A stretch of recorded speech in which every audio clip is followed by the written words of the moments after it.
So today's talk is, how you can accelerate your growth. Once you have a product or once you have a service, how do you get to the next stage? And for most founders, that's a huge problem because most folks are either product people or engineers or designers, but marketing and sales is very new to them. So we're going to talk about a lot of practical things that enable you to get there as fast as possible.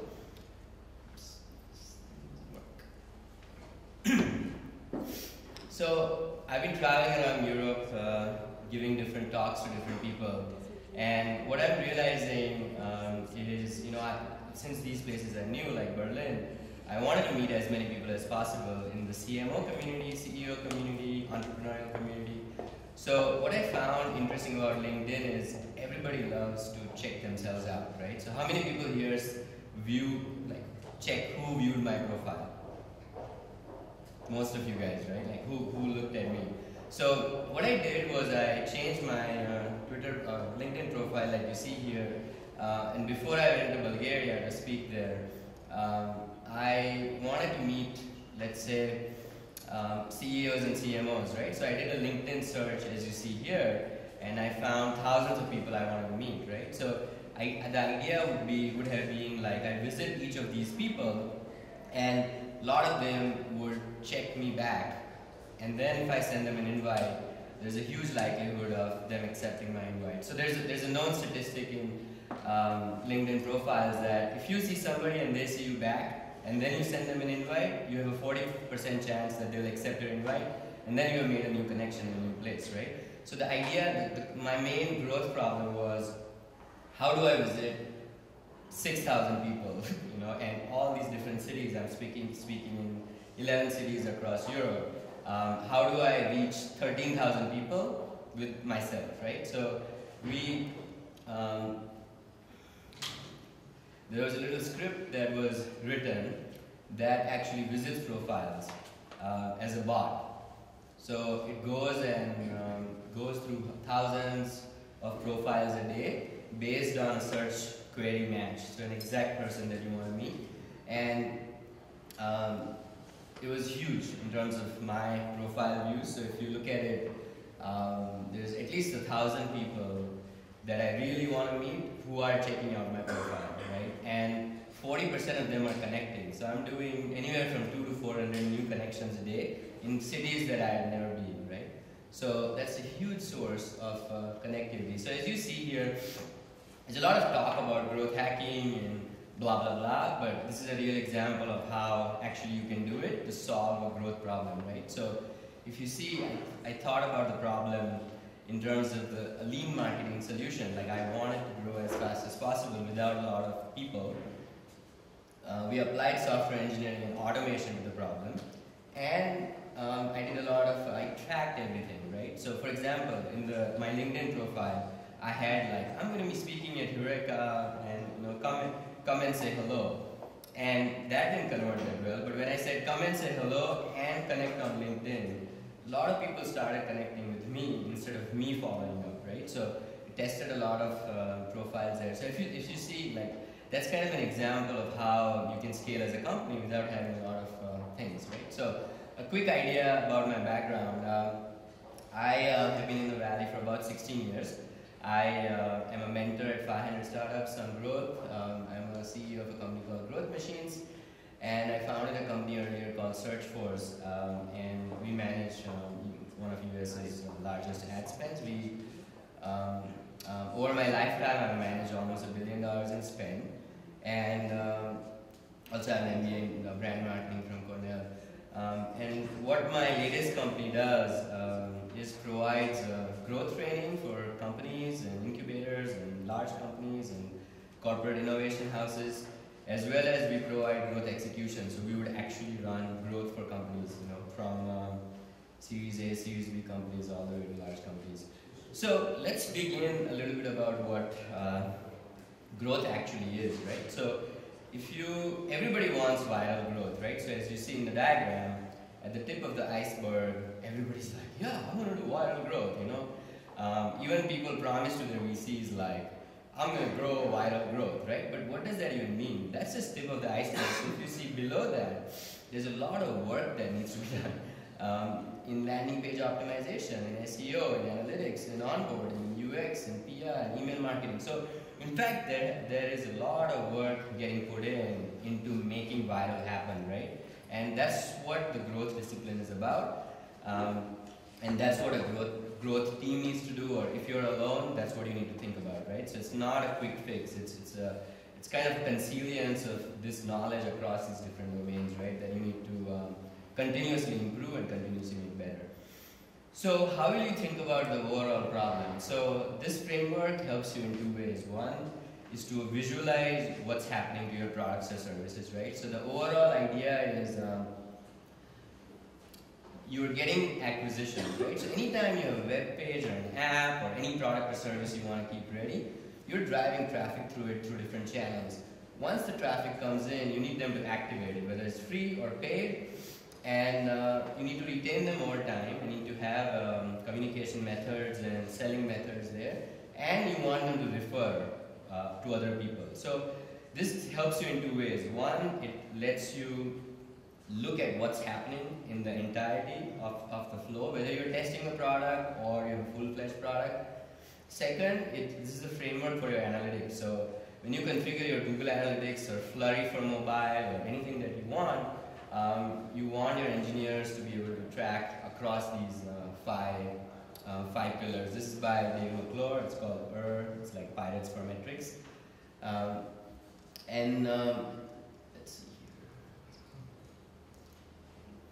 So I think the first thing for founders is know where you want to go, because a lot of founders don't really plan for things. So there's many exits that a founder can have. It could be a cash flow positive business. It could be a merger and acquisition. It could be an IPO.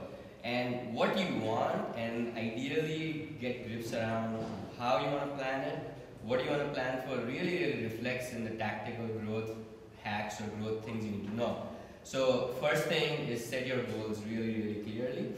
And these are a bunch of tools that help you set those goals initially and get them right. So you don't go around in circles over time. So this tool, Lean Canvas hack, it pretty much you can use it as a canvas to iterate over your idea, right? So don't think about this as a one-time fill-out sheet. You can have multiple variations of these and keep changing over time. Once you run your experiments, once you test things, you can improve this canvas over time. But this would be a nice thing in your office to put all the time to iterate over things. The second awesome thing is once you are ready, you need to survey the market, right? As soon as you're in, how will you survey the market? Like, how will you look at competition? How will you look at trends? So the second huge thing that you need to do, and these slides will be available for you, but you can download another canvas. So now we're getting into from a very high level strategic goal to how does your marketing strategy look like. So this canvas is really practically helping you to set the mission, vision, brand, the target audience, the niche within the brand, your key message to them, right? And this really is critical to growth because it helps you build the right ads, it helps you build the right messages, right? The right sales text, the sales script for the guy calling on the phone, pitching to VCs. So this is critical to get down. This is another important tool called the Blue Ocean Canvas or Blue Ocean Strategy. So most startups are not very active about differentiation. So, they have to think strategically on how we are truly different, 10x, 20x, 100x better than current solutions out there. And the Blue Ocean platform, really, there's a book called Blue Ocean Strategy that I recommend you guys read. And that creates completely new opportunities in uncontested spaces as opposed to competing head-on-head against each other. So the overall idea is red ocean is where everybody's fighting and there's a lot of blood, that's why it's red. And blue is like it's open space, there's a lot of market opening there, you're not competing against somebody, there's a lot more opportunity there. So then once that happens, you need to really cultivate your core differentiation in terms of experience. So if you look at Uber's map here, you can see that they talk about, what is the truth about us? What's the truth about the industry? what do people really feel when people use our products? So in Uber's case, that they have a taxi service, and earlier people used to feel like, oh, where's my taxi? Why has it not come? I don't have enough cash. I'm in a foreign country. Is this taxi driver trustable? All that stuff is removed by Uber, right? So if you see, the main point here is you work through the softer side, the user empathy side of it first. Like, what's our purpose? Who are the people? How do I want to shape my experience before and after, right? For my users. How did they feel before? How do they feel now? So the empathy side of it, and at the end comes the product, right? And most startup founders start with product features, right? Not with the experience. So this helps you nail down the experience first and everything else later. So, okay, so when you launch a company, you're going to be faced with tons of things, Where can I advertise? Where can I market myself? So tons of options, each with its own complexity and own rhythm to it, right? So how will you get started? What channels to choose? Will you use direct sales, email, Google AdWords, Facebook ads? How are you going to get to market? So this matrix helps you prioritize all those channels, right? So you put all your channels on the left side, SEM, SEO, virality, sales, and this matrix helps you narrow down which ones you want to do first and second and third. And a couple of examples here is, what is the cost of this channel, right? High, medium, low. How much control do I have over the situation? So for example, if you do SEM, then you have a lot more control because you can turn off and on keywords, right? And you can up and down budget. But if you do SEO, Google changes their algorithm, you have no control over it, right? So you would say, that's a low control. How well does the channel target? Like, is it getting precisely to the customer you want or the prospect you want? How long does it take to set up? How long it takes time to set results? And does it really scale for you? So this helps you get to those things really fast, right? So now let's talk about data. So once you have all these things in place, like data will be your key to be able to validate your experiments and hypotheses. So how will you measure data accurately, and how will you report it to customers, investors, internally, right? So 6 key metrics that will help you as a startup founder is tracking a lot of these things. Depending on who you are, B2B, B2C, some of them may apply, some of them may not apply, but this is what investors are looking for. So what's your churn, what's your contracted monthly recurring revenue, how much cash you have in the bank, that should always track. What is the lifetime profit per customer, customer acquisition cost ratio, and CPA. CPA is the most obvious, and of course you have to be tracking that. So one of the most important things to remember as a principle, as a founder, is you eat like a bird and poop like an elephant. So like, you take in very little, right, and you are extremely productive, right? And the only way you can do it is to leverage technology and scale and automation, right, in your experiments and in your profiles that you do. So it's really, really important that your team is composed of people who are extremely productive in terms of what they actually deliver. So I'll give you an example on how this is applicable. So one of the most, how many people use Fiverr here? Oh man, if you're not an entrepreneur if you don't use Fiverr. So Fiverr is, you can get anybody to do anything for like $5. So you can get somebody with your logo and they can ride a buffalo. I mean, I don't think that's useful, but you can get video transcripts done, you can get websites made, you can get voiceovers done, you can make logos made. I mean, tons of things as a founder that you want to pull together really fast. So if you don't have a website, or if you need a landing page, if you want to get started, use a combination of theme forest templates, plus hire somebody on Fiverr to install it for you, and you use WordPress as a platform, I would suggest, or use LaunchRock to log landing pages. So this will get your website up and running really, really fast. So, okay, once you have your website, you want to research your competition, right? And this tool really, really helps you to get SEO traffic, SEM traffic, backlinks into your competitors. What are the top performing ads for your competitors? So this really, really helps you very quickly to gather competitive data. And in case you are an app, App Annie gives you tons of historical data and current data about trends that happen in the App Store and the iOS and the Google Play Store. So keyword data, trend data, downloads, amount of money spent. You can get like millions of pieces of data here at AppAny. I think it's appany.com. It's a big database for online applications. So now if you want to do specifically on what banners are running across the web. So this lets you do search for display advertising. So if you go and search for Uber on Moat, it gives you all the ads that are running everywhere in the world on Uber. So there's two ways this is useful. One is it gives you all the latest promotions, their copy that they use to sell, the colors that they use, the banners that they use. And if you pass your mouse over one of the ads, it tells you where they've placed the ad. So it helps you really narrow down where you want to place your campaigns, right? So if you're advertising on Google AdSense or any network, it helps you to figure out, okay, where is my competition advertising? What content sites? So this really helps you. And now, let's say you're started prospecting for investors and customers. Conspire really helps you. Like, I want to reach DigitalOcean, or I want to meet Mark Cuban. This traces the shortest path from your network to that person visually, and it really helps you streamline the communication of introductions via networks. So it's a really powerful tool that I use all the time. Then another one I use for prospecting is called Cell Hack. So how many people have struggled to find people's email addresses? Yeah, good amount of people here. And you try guessing, first name dot last name, first name, first letter of the last name, you try all of this stuff and everything fails. So this really, when you enter a name of a person and the company, this goes to the entire social web and really gets you the email address that you need.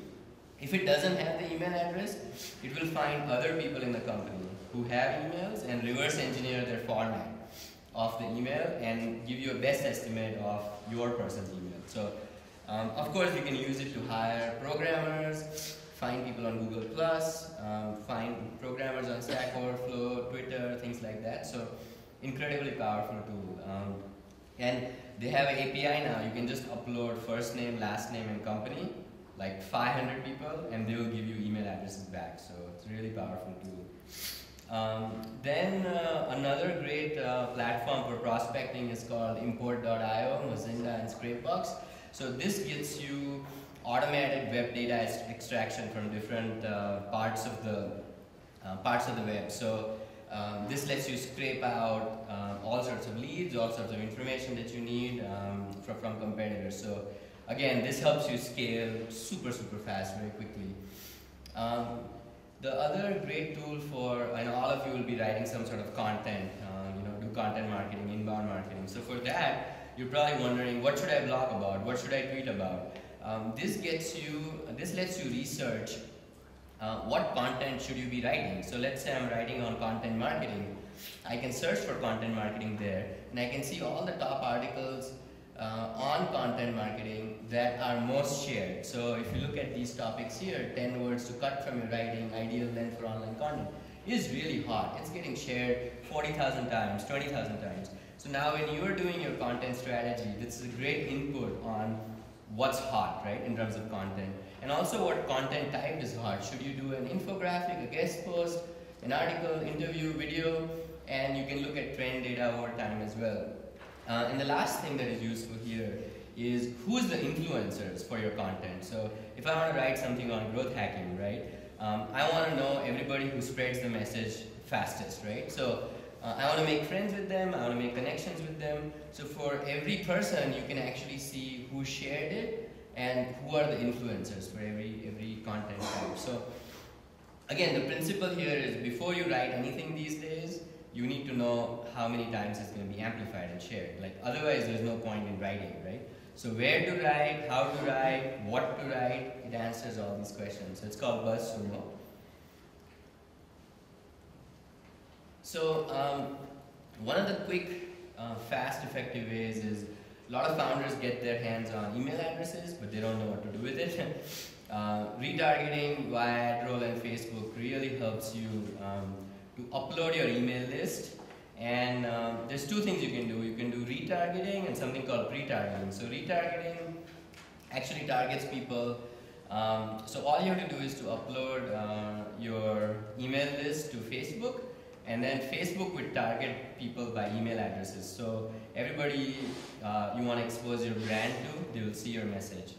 And it can also help with pre-targeting. So a lot of founders get cold emails from other places, and they just bombard the hell out of that list, right? And the response rates are really, really low.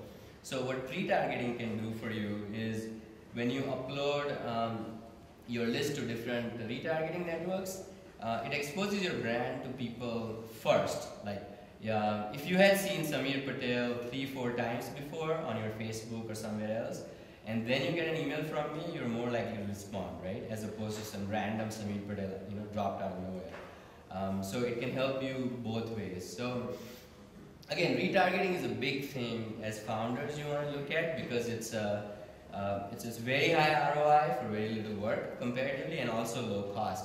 So people just think retargeting is like, oh, just retarget the person who came to your website. That's not true. That's only one part. So if you look at retargeting, there is people searching for your site. You can retarget people who watch certain videos. You can retarget people who type something, some keywords specifically on YouTube. You can retarget people based on where they were in your funnel, what did they do on their website, specific actions they took on their website. So retargeting is a huge, huge thing, right? So you should explore that for yourself as you are doing it. So we have 5 more minutes left, so I'm going to go through a bunch of other cool hacks that are very useful. So this one is called Orbiter. So this lets you target users based on content that they consume.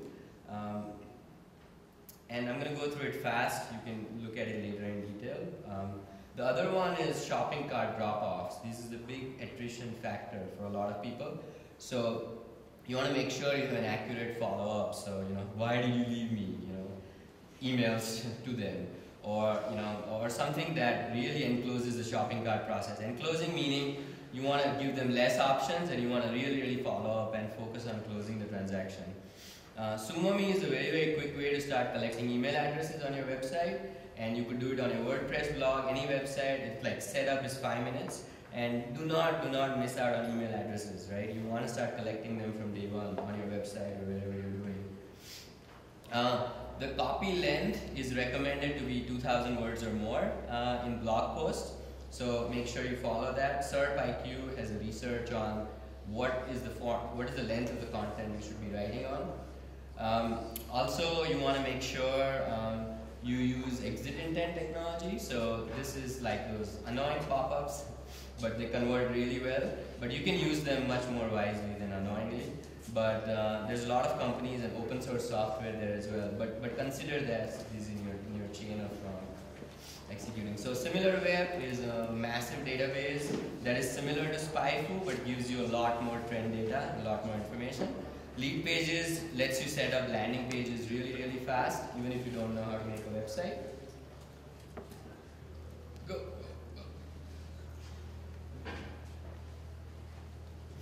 So we talked about pre-targeting. BuiltWith is a tool that you can know people's marketing stack, technology stack, so you can reverse engineer what they're made of or built with. So any website you pick, and many people have gone through years and years of building their marketing stack using the right technology, right ad networks. This lets you reverse engineer it for free. So you can use that database. If you like, you could follow me on Twitter @meetsamir, MEETSAMIR. I'll be posting a lot of hacks. I'm also launching the Growth Academy. Yes, that's TLD. And we'll be sending practical newsletters every 2 weeks. So hope you guys keep in touch and connect with me on LinkedIn. Yeah, or else my bot will visit you anyways. Nice to meet you. Thank you.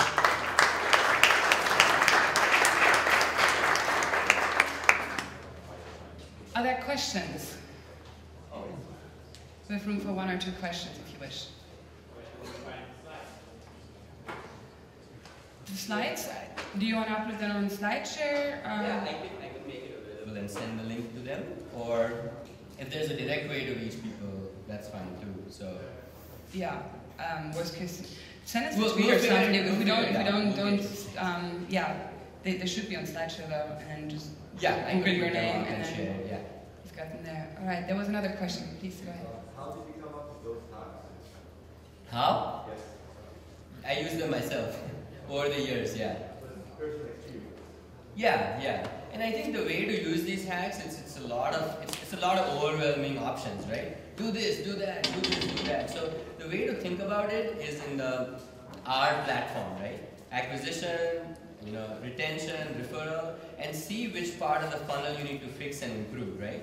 So currently, if you want to improve, let's say, user acquisition, right? You want to drive traffic, then use sell hack, use email marketing. So you figure out so don't get seduced by, oh my god, hacks, It's like, what the fuck are you using it for, right? So, you take a growth problem and then figure out the right hack, right? So, I've discovered all of them in my own practical solving, right? Oh, I need to reach 4,000 people in 24 hours because I'm flying to Germany. How do I do that, right? And then I try to think and solve it creatively.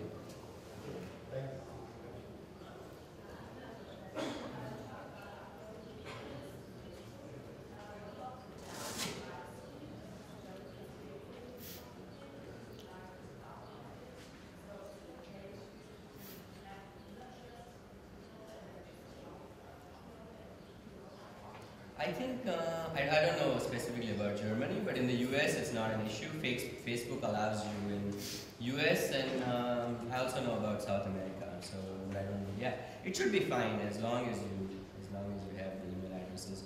Facebook doesn't take any responsibility for it, so yeah. There's no way for them to check. Last question. But yeah, just break the rules. You're an entrepreneur. Just don't go to jail.